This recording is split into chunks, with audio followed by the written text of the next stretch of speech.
All right, welcome to The Close. We've got 20 minutes of commercial-free market action coming your way. I'm Carol Masser. And I'm Matt Miller. All right, now Lydia Few joins us with the latest from the New York Stock Exchange. Zara Burton is tracking the action in commodities today. Laura Lee joins us with the breakdown of the second quarter winners and losers. And for a trader's perspective, we have Omri Gill of Performance Trust Capital Partners at the Chicago Mercantile Exchange. And our featured guest is Joe Saluzzi, co-head of equity trading at Themis Trading, an independent agency brokerage firm. Joe, I want to start with you and get your take on foreclosures. We saw some striking improvements, according to Bob Schiller, in the Case-Shiller home price index. But we have a story today on delinquency rates rising on the least risky mortgages. Basically, what this means is the good ones are going bad. How bad is this news? Well, look, I don't buy the whole second derivative argument. I think we've talked about it before. I would want to see an uptrend eventually. This slowing of the downtrend is certainly not good. As much as people try to spin it and they keep telling you, oh, it's getting better, it's not getting better. Prices are still going down. And foreclosures, there was a moratorium for a while, which kind of slowed it down. And now with rising interest rates, I can't see how you get to say it's going to get better overnight. Especially when you got people out of work. Absolutely. I think unemployment is one of the biggest factors in this market. And people love to say, oh, it's a lagging indicator. It doesn't matter.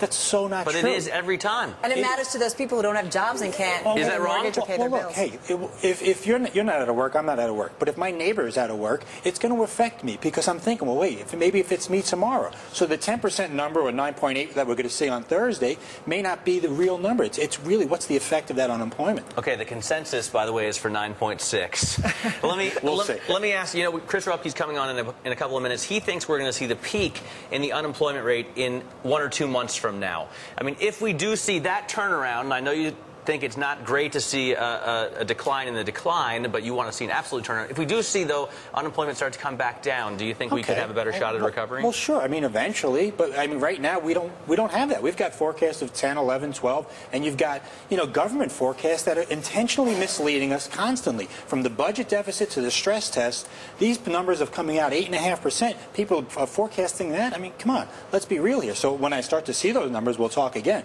But in the meantime, these markets are not trading on correct information. I do want to bring back Joe Saluzzi. I got to just tell you, Dean, a viewer just wrote in, your current guest, just the reality I was looking for. Hold on, I got yes, he's the man right on. So they like what you're saying. So you don't buy green shoots. You don't buy, things are going to start getting better. I mean, what are you? You're not a bear. You're a total bear when it comes to the equity trade, too. I'm a realist, okay? And I like to cut through the garbage that we hear constantly from hopeful politicians and hopeful corporate executives trying to tell you they see things are good. So when you hear Google's Eric Schmidt say people are starting to hire and you don't buy it. Let me see some numbers. Yeah. Show me your quarterly earnings. Show me something that you're going to prove to me that second quarter was good in the retailing sector when the savings rate is sky high and consumers aren't spending. No, I don't believe it. I'm a cynical person at heart, I guess, but I'm also a realist, and it keeps me out of trouble a lot. We do have breaking news here. Apparently, Al Franken will officially be a U.S. Senator. Right, Mr. Coleman conceding his Senate seat to Al Franken. What this has been going on for months. You're shaking your head. Joe Saluzzi is shaking your head. What's up? I mean, what else? What's next? Bozo's going to be a congressman? I mean, come on. That's harsh. No, I mean, I don't care. I'm not a politician. I could care less, to tell you the truth. I'm here to talk about the markets and talk about trading and volumes and how fictitious they are. Well, you know what? You mentioned that. Let's talk about that for a second, because you're talking about being a realist and you see the realistic picture of the economy, but you don't want to miss out, obviously, on a 40% rally in the S&P over 3 months. Right. How do you tie the two together? The problem with most people right now is a lot of people are pessimistic on this market, like myself, but they're afraid because they see the market running. Okay, what my job during the day is I'm an institutional trader for large mutual funds and hedge funds. So my job is to trade for them and to get to basically don't get caught up in the noise. The volume that you see during the day right now, some days as high as 12 billion across all 3 exchanges, is fictitious.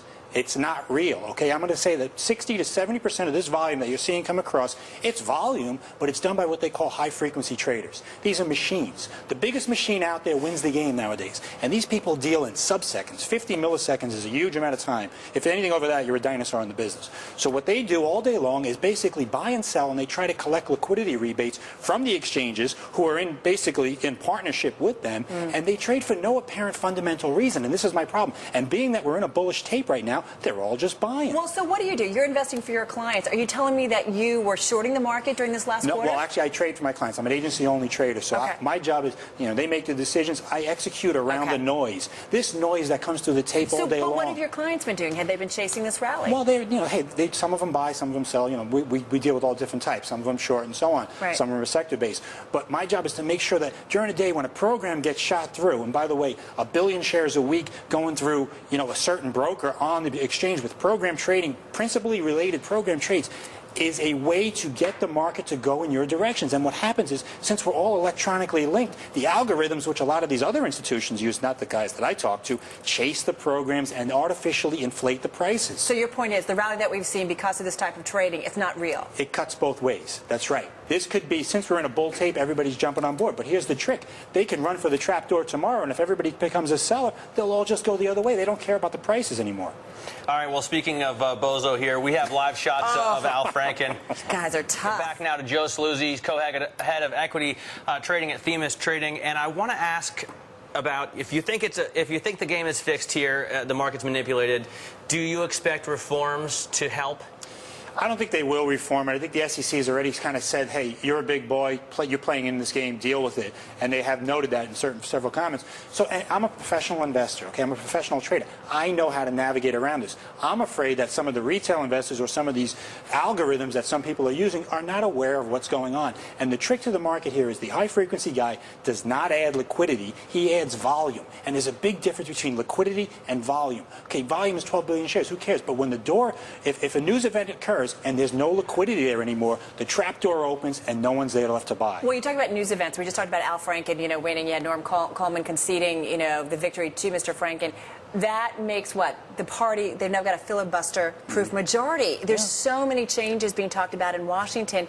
Does that now kind of worry you? Well, sure. I can't get a Tylenol nowadays either. I'm very scared. I mean, these guys, each day, a little bit of my freedom is going away, and that does scare me now. It's been dangerous for 50 years, Joe. Well, wait a minute. But look at what all the freedom got us in the last year and a half. Well, what?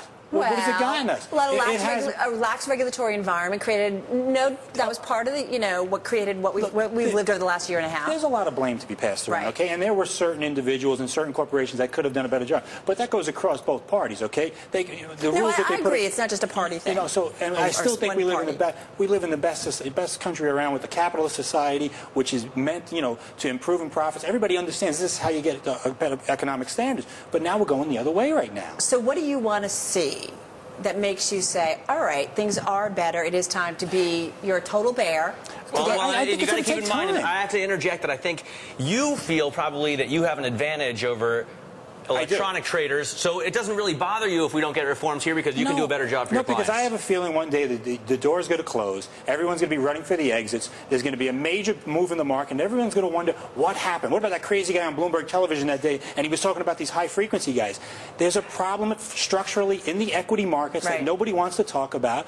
There is intervention, there's manipulation going on. No one has exact proof of what's going on, but it's out there. And the real liquidity has been gone for a while when we got whacked out 40% last month. It never came back. People don't understand. The liquidity's not back. We never have enough time. Well, exactly. Well, we'll keep having you on, and we'll continue to talk about this. It's been a pleasure. Joe Saluzzi from Themis Trading.